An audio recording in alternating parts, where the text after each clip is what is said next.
And by law, FBI directors only serve for 10 years. I make this nomination confident that long after I've left office, our nation's security will be in good hands with public servants like Jim Comey. This is a Fox News alert. I'm Brett Baer in Washington. Moments ago, breaking news that no one saw coming today. We learned that President Trump has fired FBI Director James Comey. On May the 9th, 2017, the President of the United States, Donald Trump, said farewell to the then FBI Director James Comey. At the time, Comey was conducting an investigation to determine whether Donald Trump's advisors had conspired with the Russian government during the 2016 presidential campaign. It's an honor to be with you. Thank you. Thank you. Thanks. Shortly after, the New York Times revealed that the FBI had begun an investigation as to whether the President of the United States himself, Donald Trump, was an agent for the Russian service working against the US's interests and whether he posed a threat to national security.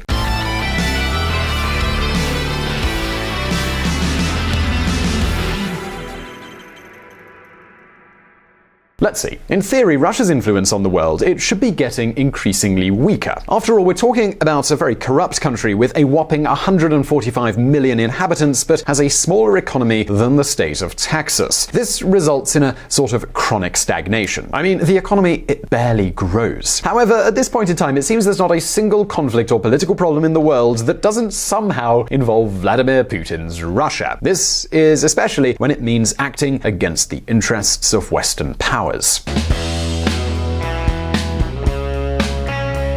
Don't believe me? Well, you only need to think about Russia's position regarding Venezuela, Cuba, Syria, Iran, Ukraine, the US elections, etc. And let's not forget about some recent events in Western Europe. Former Russian spy poisoned by nerve agent on door of home in England.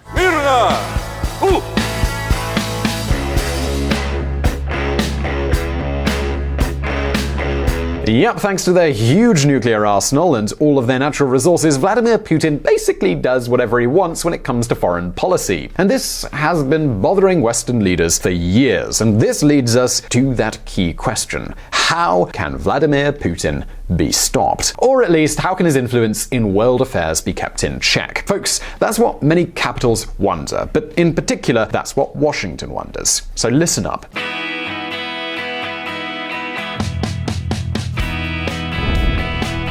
The punishment. You break it, you buy it. It often prevents you from breaking more things. This was Washington's response. See, for 4 years since the invasion of the Crimean Peninsula, Russia's relations with the United States and their allies has been dominated by economic and political sanctions and penalties. And things, they haven't been any different under Trump. In fact, quite the opposite. The Trump administration has imposed many additional sanctions on Russia over the past 2 years.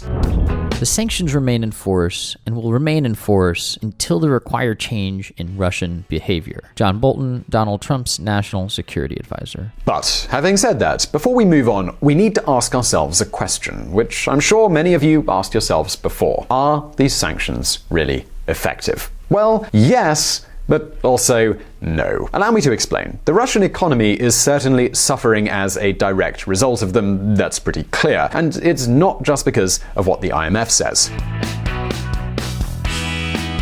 Alexei Kudrin, a very important Russian politician, the Minister of Finance between 2000 and 2011, a character who's quite close to Putin and now who's head of Chamber of Accounts, argues that one of the main foreign policy objectives for Russia is to reduce international sanctions because otherwise Putin's economic objectives will not be achieved. But of course, there's a problem with this argument, because for Vladimir Putin, whether the Russian economy performs better or worse is not really his priority. However, folks, two sectors are essential for him, and Washington is well aware of this as they've already tried attacking one of them. Let's take a closer look.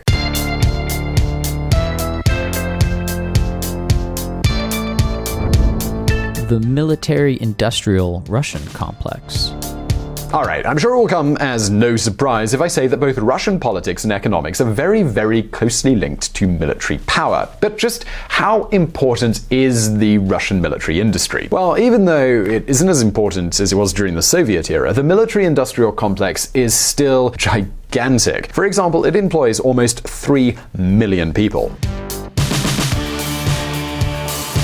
In other words, no less than 1 in 20 Russian jobs depend on the military industry. Industrial jobs tend to have very high productivity rates, and we're talking about direct jobs without counting the actual soldiers in the Russian army. So imagine the enormous influence that the military industry has on society and politics in Russia overall.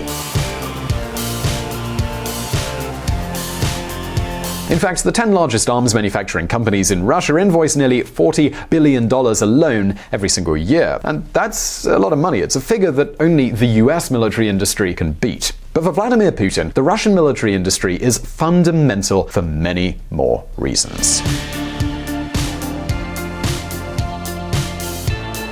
First, because it's such a huge source of foreign currency. You see, Russia is also the second largest arms exporter in the entire planet. Between 2000 and 2017, Russian arms exports accounted for 25% of all arms exports in the world. That's more than $100 billion.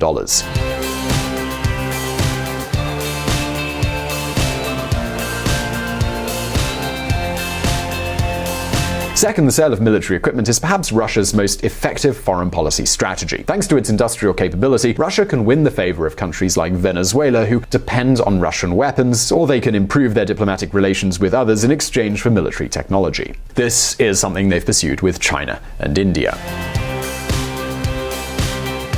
And finally, along with jobs, currency, and political power, there's the funding of the Russian army itself. Vladimir Putin funds the modernization of the Russian army via weapon sales to the rest of the world. And let's not forget that the image of a strong and powerful Russia that Putin sells, it wouldn't make any sense if Russia weren't able to produce so many weapons. In other words, damaging the Russian military-industrial complex would mean a huge economic crisis for the country, as they would lose their budget to modernize their army, and without an advanced army, lose much of their political influence in the world. Well, Washington knows all of this. That's why the latest sanction packages were directly targeted towards the military complex, and it caused many problems.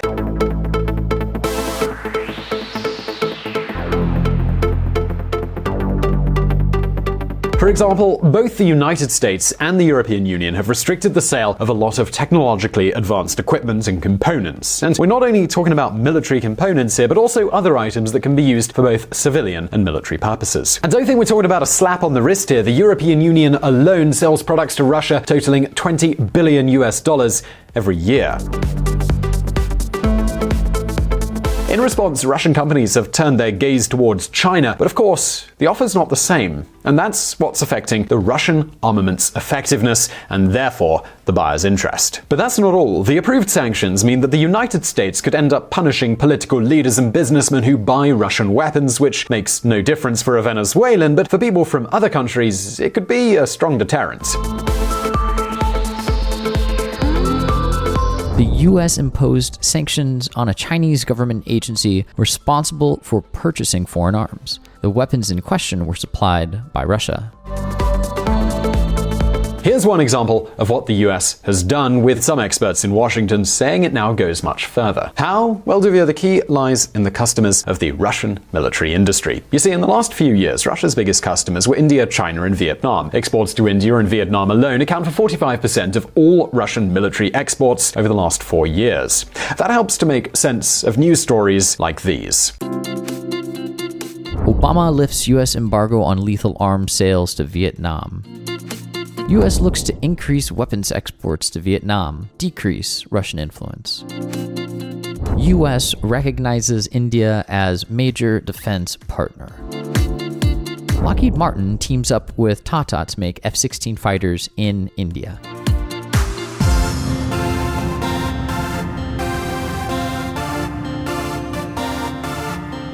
And there are more. The Arab countries, with the exception of Egypt, have reduced their purchases of Russian equipment, and the new sanctions on Iran give this country little margin, while other important buyers like Venezuela have, well, just ceased to be players.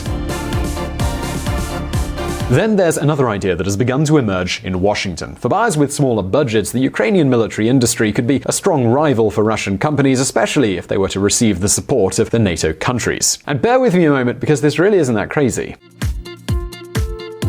You see, 15% of all Soviet military production took place in Ukraine, making this country the 11th largest arms exporter today, and even until as recently as 2013, it remained a very important supplier to Russia itself. In other words, many experts in Washington already argue that facilitating the sale of weapons from Ukraine to Russian equipment buyers, and therefore boosting the Ukrainian military industry, could be a deadly blow for Vladimir Putin. The U.S. approves possible Patriot missile sale to Turkey in bid to block Russian purchase. Weapons aside, let's talk about oil.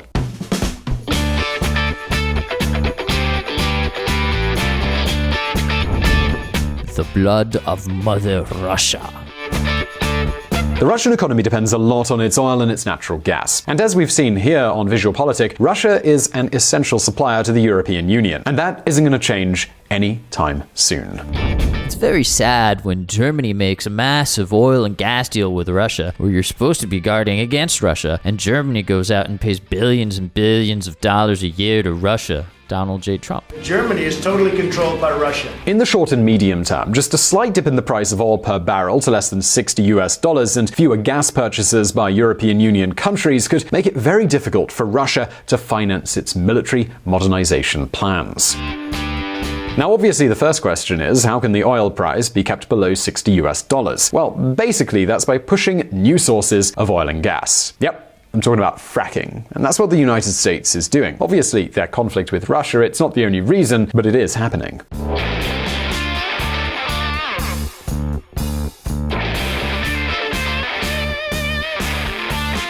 The other side of the coin, as we've mentioned, is making the European Union buy less gas from Russia. How? Well, essentially by encouraging the use of liquefied natural gas, which would allow countries like Australia or the United States to sell their gas all over the world. It may be more expensive to the European consumer, but reduced sales would certainly hurt Moscow.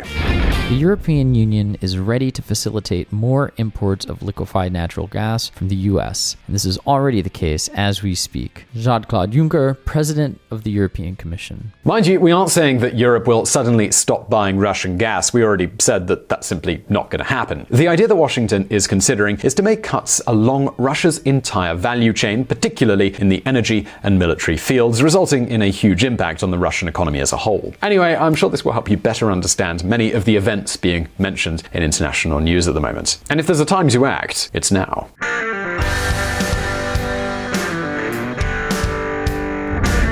It's now. Vladimir Putin's popularity in Russia has plummeted in the last 2 years due to the bad economic situation and a lack of progress. His popularity has lost more than 30 points, and this isn't unusual. You see, in dollars, the average salary in Russia was actually lower in 2018 than in 2008. That is, Russians today have a lower buying power when it comes to international products. Since Putin took control of Crimea, things haven't gone well. And according to a survey from Levada Center, 61% of Russians think that Putin is fully responsible for the problems that country is currently facing. That's why in Washington, many think that this is the best time to strike. And everything suggests that the White House and the State Department have bought into this idea. Will it work? Well, only time will tell. But what is certain is that right now, Moscow is looking to China to increase their energy exports, and that they are relying on the ability of their military-industrial complex to maintain what we would call the diplomacy of the arms supermarket. So I really hope you enjoyed that video. Please do hit that like button if you did, and don't forget to subscribe for brand new videos. Don't forget to check out our friends at the Reconsider Media podcast who provided the vocals in this episode that were not mine. Also, this channel is made possible because of Patreon and our patrons on that platform. Please do consider joining them and supporting our mission of providing independent political coverage. And as always, I'll see you in the next video. We learned that President Trump has fired FBI Director James Comey. Germany is totally controlled by Russia. It's an honor to be with you. Thank you. Thank you.